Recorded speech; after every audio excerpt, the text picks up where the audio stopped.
మరొక breaking news చూస్తున్నాం. రాబోయే రోజుల్లో పొత్తులపై జనసేన అధినేత పవన్ కళ్యాణ్ కీలక వ్యాఖ్యలు చేశారు. 2024 ఎన్నికల్లో జనసేన టీడీపీ రెండు కలిసి పోటీ చేస్తాయని తెలిపారు. బీజేపీ కూడా కలిసి వస్తుందని భావిస్తున్నట్లు ఆయన అన్నారు. ఇప్పటివరకు పొత్తుల గురించి ఆలోచన మాత్రమే చేశారని, ఇప్పుడే పొత్తుపై ఒక స్పష్టమైన నిర్ణయాన్ని తీసుకున్నారని తెలిపారు పవన్. విడివిడిగా పోటీ చేస్తే వైసీపీ అరాచకాలు అడ్డుకోలేమని కూడా అన్నారు. జగన్కు ఇక మిగిలింది కేవలం 6 నెలలు మాత్రమేనని పవన్ హెచ్చరించారు. ఈ నిర్ణయం రెండు పార్టీల మేలు కోసం తీసుకున్నది కాదని, రాష్ట్ర భవిష్యత్తు కోసం తీసుకుందని పవన్ తెలిపారు. టీడీపీ అధినేత చంద్రబాబుతో ములాఖాతు తర్వాత పవన్ ఈ వ్యాఖ్యలు చేశారు.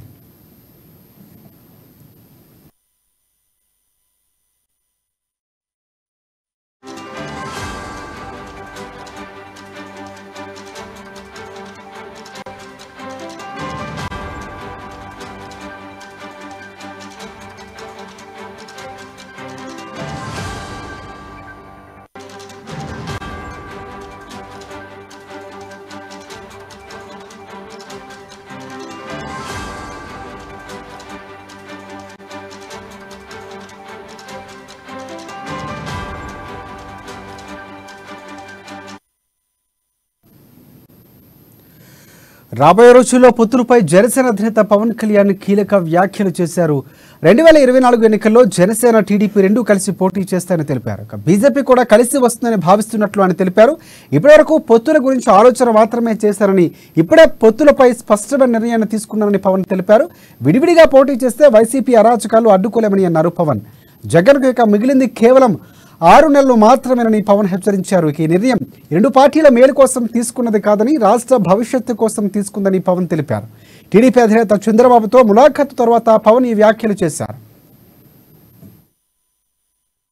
భాగంగానే వారికి సాలిడారిటీ ప్రకటించడానికి ఇక్కడికి వచ్చాను. ఒకటే అనిపించింది, చంద్రబాబు నాయుడు గారికి నాకు గతంలో కూడా పాలసీల పరంగా కానీ భిన్నమైన ఆలోచనలు ఉన్నాయి. నేను విడిగా కూడా పోటీ చేశాను. పాలిటిక్స్లో జనసేన తరపు నుంచి నేను తీసుకున్న నిర్ణయం, రాష్ట్రం బాగుండాలి, దేశ సమగ్రత చాలా బలంగా ఉండాలని కోరుకునేవాడిని. 2014లో జనసేన ప్రారంభించినప్పుడు ఆ రోజున కూడా నేను కోరుకుంది, అడ్డగోలుగా రాష్ట్ర విభజన జరిగినప్పుడు ఆంధ్రప్రదేశ్కి రాజధాని లేకుండా అయిపోయింది. సరిగ్గా ఏవైతే అడగాలో అవన్నీ సరిగ్గా తెచ్చుకోలేకపోయాం. అప్పుడు కాంగ్రెస్ ప్రభుత్వం, యూపీఏ కాంగ్రెస్ ప్రభుత్వం సరిగ్గా దీన్ని ఆంధ్రప్రదేశ్కి న్యాయం చేయలేకపోయింది. సగటు మనిషి వేదన నేను జనసేన ఆవిర్భావ సభలో మాట్లాడాను. ఆ రోజు నుంచి నేను తీసుకున్న నిర్ణయాలు కొంచెం ఇబ్బందిగా ఉంటాయి చాలా మందికి.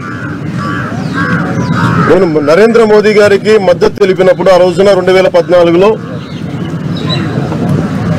ఆయన సొంత పార్టీలోని వ్యక్తులు కూడా కొంత ఆలోచించిన, మీకు తెలుసు, ఆయన కావకూడదనుకున్న వర్గం కూడా ఉంది. కానీ వీటన్నిటికీ దక్షిణ భారతదేశంలోనే మొట్టమొదటిగా బయటకు వచ్చి నేను మద్దతు తెలిపాను నరేంద్ర మోదీ గారికి.